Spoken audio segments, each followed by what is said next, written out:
Hey, Chiefs Kingdom, have you recovered from Super Bowl 59 yet? Yeah, I know that one stung.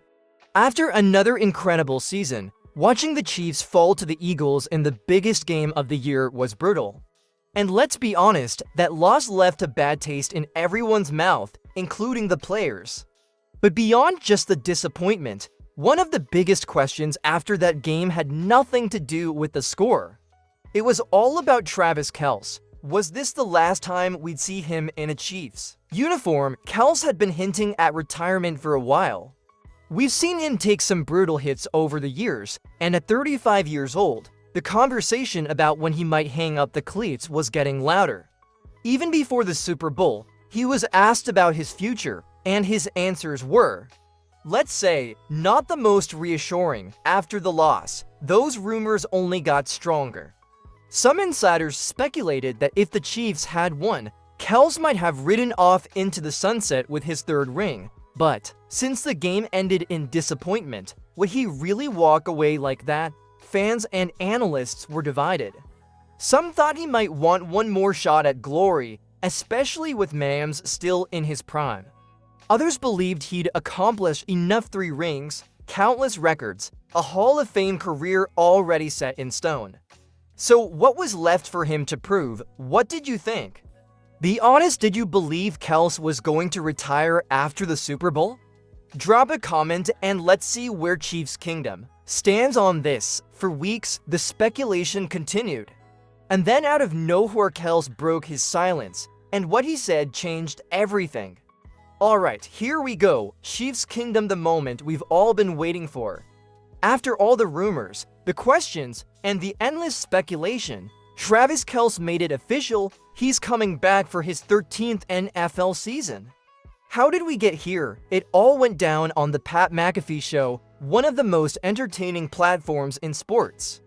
McAfee, who's known for bringing the fire, revealed a text message that Kelce sent him.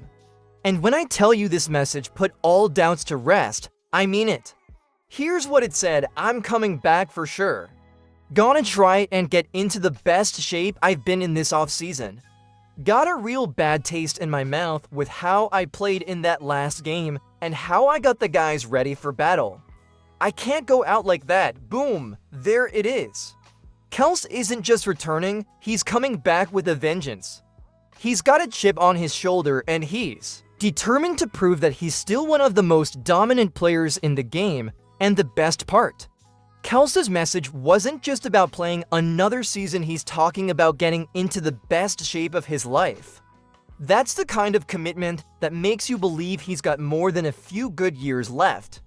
After all, this isn't just a veteran tight end talking about staying in shape. This is Travis Kelce saying he wants to be in peak form for the 2025 season. The Chiefs' social media team quickly joined in on the celebration, posting a simple but powerful message, year 13, and honestly, that says it all. Kelce is back, ready to lead this team for another year. You could feel the excitement in the air as fans reacted to the news. From social media posts to radio shows, everyone was buzzing.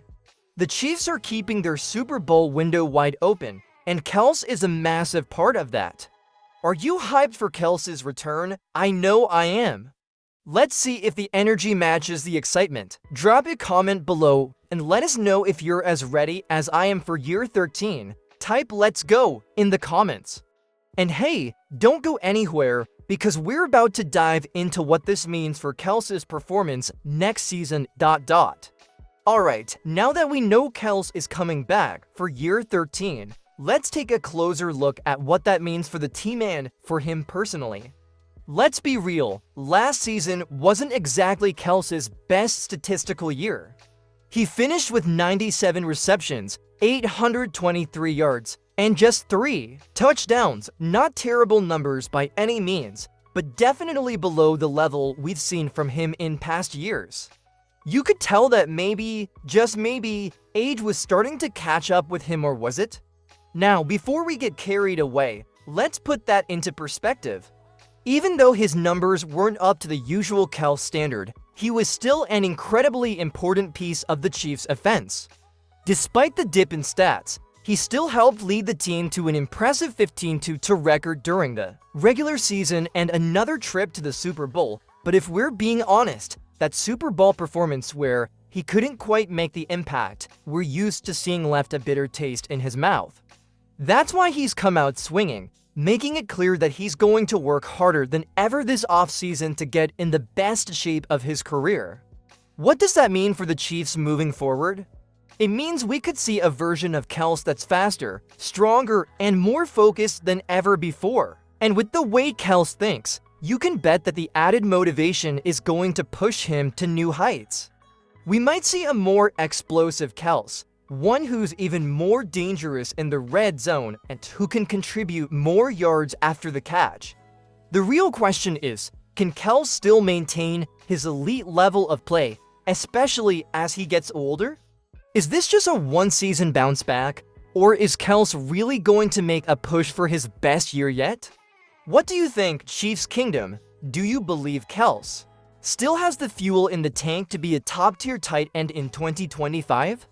Hit the comments and let me know, do you think he'll bounce back strong, or is it time for a gradual decline? I want to hear your thoughts. Now, let's look at another key piece of this puzzle, Rashee Rice, who's expected to return next season after his injury. How will this help Kelce and the Chiefs' offense? Stick around.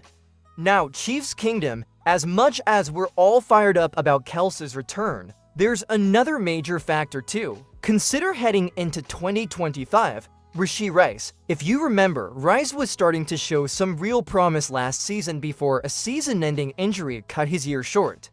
But now, he's expected to be back and ready to contribute in a big way. Here's why this matters. Kelce, as great as he is, can't do it all on his own. Mams needs other weapons on the field to keep opposing defenses honest. Enter Rashee Rice, a young, explosive wide receiver who has the potential to be the perfect complement to Kelce's game. With Rice healthy, this gives Mams even more options in the passing game. Rice's ability to stretch the field could open up opportunities for Kelce to work underneath, allowing the offense to become even more dynamic. And you know what that means: more mismatches for defenses to deal with. When you have a player like Rice who can break free on deep routes, it forces defenses to spread out more, which just gives Kelce more space to operate in the middle. Let's not forget the importance of Andy Reid in all of this. Reid's ability to adapt and design an offense that uses all its weapons to their fullest potential is what makes him one of the best in the business. With Kelce, Rice, Mams, and the rest of the offense at full strength, the Chiefs are going to be a tough team to stop. But now, I've got to ask you, what do you think, Chiefs Kingdom? What do the Chiefs need to do in their offense to take it to the next level in 2025? Is it just about staying healthy? Or do you think they need another key piece? Drop a comment below. Let's talk about what needs to change.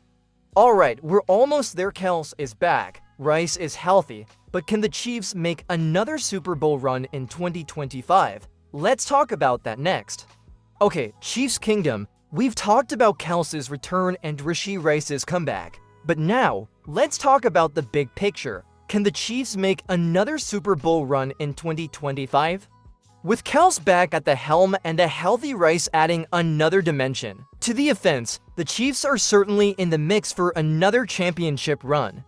But as we know, the NFL is no joke. There's a lot standing between Kansas City and their fourth Lombardi trophy. First off, the competition is only getting tougher. The NFC teams, particularly the Eagles, aren't going anywhere. Plus, the AFC is loaded with young quarterbacks like Joe Burrow in Cincinnati, Trevor Lawrence in Jacksonville, and of course, Justin Herbert in Los Angeles. The Chiefs are still the team to beat, but they've got plenty of challengers ready to take them down. Another big factor to keep in mind, roster evolution. While the Chiefs have a solid core with Mams, Kelce, Rice, and a coaching genius like Andy Reid, the NFL is all about adapting. The Chiefs will need to continue to build around their stars, adding depth to new playmakers if they're going to stay ahead of the curve. But don't forget, the Chiefs' leadership is one of the strongest in the NFL. Mams has been there and done That, and with Kelce and Reed at his side, they've proven they can get the job done when it counts. So while the competition will be fierce, there's no reason to doubt the Chiefs' ability to overcome the odds. What do you think, Chiefs Kingdom? Are the Chiefs the favorites for another Super Bowl title in 2025? Or is there a team out there you think will be tough to beat? Drop your thoughts in the comments. And before we wrap up, are you ready to run it back with the Chiefs this season? Let me know in the comments below. And don't forget to hit that subscribe button to stay updated on all things Chiefs. Alright, Chiefs Kingdom, let's get ready for another exciting season. Run it back.